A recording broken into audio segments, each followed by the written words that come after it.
অদ্য ৩১শে জানুয়ারি ভোর ৭টার সময় আমাদের টকবি ইউনিয়নের ৭ নম্বর ওয়ার্ডে একটি অনাকাঙ্ক্ষিত ঘটনা ঘটে এবং এই বিষয়টি সকল সামাজিক যোগাযোগ মাধ্যম এবং মেইন স্ট্রিম পত্রিকাগুলোতে অলরেডি অনলাইনে আমরা দেখতে পাচ্ছি, ভিডিও ফুটেজ দেখেছি। কিছুক্ষণ আগে আমরা জামাতে ইসলামের উপজেলা জামাতের আমিরের একটি কনফারেন্সও দেখেছি। উনি তার বক্তব্যে বলেছেন যে পূর্ব পরিকল্পিতভাবে ওনাদের কর্মীদের উপর হামলা করা হয়েছে। ওনার এই কথাটার মধ্যে প্রকৃত সত্য উঠে এসেছে। পূর্ব পরিকল্পিতভাবে তাদের ভোট চাওয়ার কর্মীরা হেলমেট পরে ওই বাড়িতে ঢুকেছে।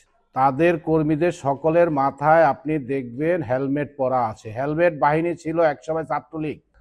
বাড়িতে ভোট চাওয়ার জন্য হেলমেট পরে গিয়েছে। উনি আরেকটি কথা বলেছেন, কোদাল দিয়ে আঘাত করেছে।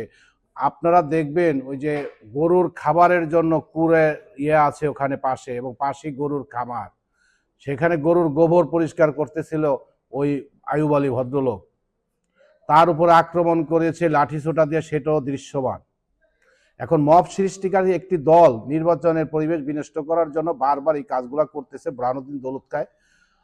আমরা বিএনপি একটি বৃহৎ দল হিসাবে আমরা এখনো ধৈর্য ধরে আসি, প্রশাসনের দিকে তাকিয়ে আছি, দেখি প্রশাসন কি ব্যবস্থা নেয়। না হলে তো আমাদের অস্তিত্ব রক্ষার লড়াইয়ে আমাদেরকে নামতে হবে। আমরা তো বসে থাকবো না। তারা মব সৃষ্টি করে আমাদের এলাকায় বিশৃঙ্খলা সৃষ্টি করবে, বাড়িঘর লুট করবে, ডাকাতির উদ্দেশ্যে। আজকে আমরা শুনলাম ওই বাড়িতে একটি ছেলে বিদেশ থেকে এসেছে, সোহাগের পাসপোর্ট পাচ্ছে না, তাদের বাড়ি থেকে গহনা টনা লুট করে নিয়ে গেছে। এই যে লুটতরাজ করা তাদের নেচারে পরিণত হয়ে গেছে। মব সৃষ্টিকারী দল তারা। এই এলাকায় তাদের ভোট নাই। যেই বাড়িতে ১০০% সকল বিএনপি, সেই বাড়িতে উনি ভোট চাইতে চায়, তাহলে অসৎ উদ্দেশ্য ছাড়া কি ওই বাড়িতে যাওয়ার কথা? যেই বাড়িতে ওনাদের ভোট, আর হুমকি দেয় যে ১২ তারিখের পরে ওই বাড়ির লোকজন এলাকায় থাকতে দিবে না। এটা আমাদের কথা, এটা তাদের কথা। আসলে আজকের এই ঘটনাটাকে পলিটিক্যাল যেই কালার করা হচ্ছে, এটা পলিটিক্যাল ঘটনা না। এটা হচ্ছে অসৎ উদ্দেশ্যে, লুটতরার উদ্দেশ্যে, ডাকাতির উদ্দেশ্যে। ওই বাড়িতে যেহেতু প্রবাসী একজন এসেছে, ওই বাড়িতে ডাকাতির উদ্দেশ্যে তারা গিয়েছে। যখন তারা বাধার সম্মুখীন হয়েছে, আমরা এখনো প্রশাসনের দৃষ্টি আকর্ষণ করতেছি। প্রশাসন এক নির্বাচনের কথা বলে এখন সাধারণ মানুষের মামলাগুলা থানা নিচ্ছে না। থানা যদি মামলা না নেয়, আজকে যে ওই বাড়িতে লুটতরাজ হয়েছে, ডাকাতি হয়েছে, ওই বাড়ির পাসপোর্ট পাওয়া যাচ্ছে না, তাহলে এটার এই অসহায় মানুষ বিচার পাবে কোথায়? এখানে বিএনপি, আওয়ামী লীগ, জাতীয় পার্টি, জামাত, এটা তো কোনো কথা না। কথা হচ্ছে আমি আক্রান্ত হয়েছি, আমার মাথা ফেটেছে, আমার বাড়ি লুটতরাজ হয়েছে, এটার তো থানা দেখতে হবে। থানা রিটার্নিং কর্মকর্তার অজুহাত দিয়ে যদি আজকে এই মামলা না নেয়, অসহায় মানুষ কোথায় যাবে? আর জামাতে ইসলামকে নিয়ে আমি কোনো কথাই বলবো না।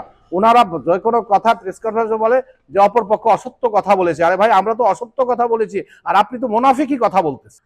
ওনারা ছবি দেখিয়েছে আপনাদেরকে, ওই ছবিতে দেখবেন ওই দাড়ি টুপি আলারা কিভাবে মানুষকে আঘাত করতে। হ্যাঁ, ওই বাড়ির লোকজন লুঙ্গি পরে, ওই মহিলারা শাড়ি পরে, ওই সালোয়ার কামিজ পরে ওনাদের পরিকল্পিত হামলা করতে গেছে। ওই বাড়ির লোক ওই বাড়িতে ছিল, আত্মরক্ষা করা তাদের অধিকার।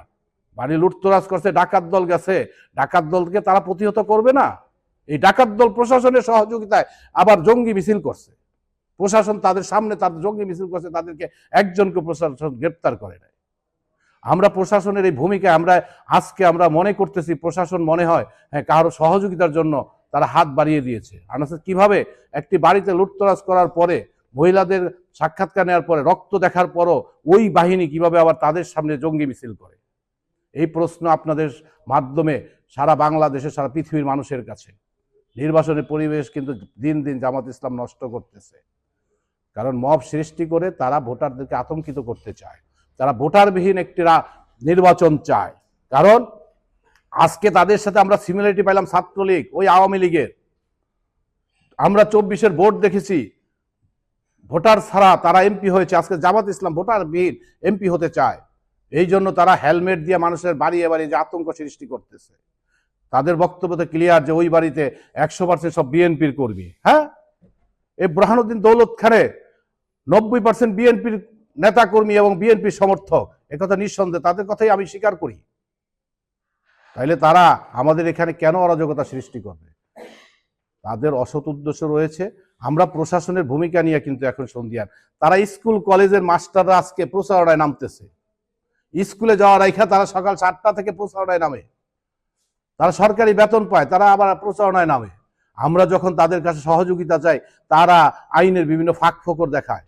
নো, যারা নির্বাচনে ডিউটি করবে, এই জন্য আমরা জামাতে ইসলামের মিথ্যা বক্তব্যগুলোকে প্রত্যাখ্যান করি। আর আমাদের প্রত্যাখ্যান করার আগে আমরা বিশ্বাস করি ভোলা 2-এর মানুষ এটা প্রত্যাখ্যান করবে এবং 12 তারিখের নির্বাচনের দিন জনগণ দেখিয়ে দিবে যে এই ভোলা 2-এ কোনো জঙ্গির আস্তানা হবে না, কোনো মিথ্যার আস্তানা হবে না, বট বাহিনীর আস্তানা ভোলা 2 হবে না। তারাই সামাজিক যোগাযোগ মাধ্যমে যে বট বাহিনী, যে বট কাহিনী করতেছে, এটার জবাব 12 তারিখ ইনশাল্লাহ আমরা দিব।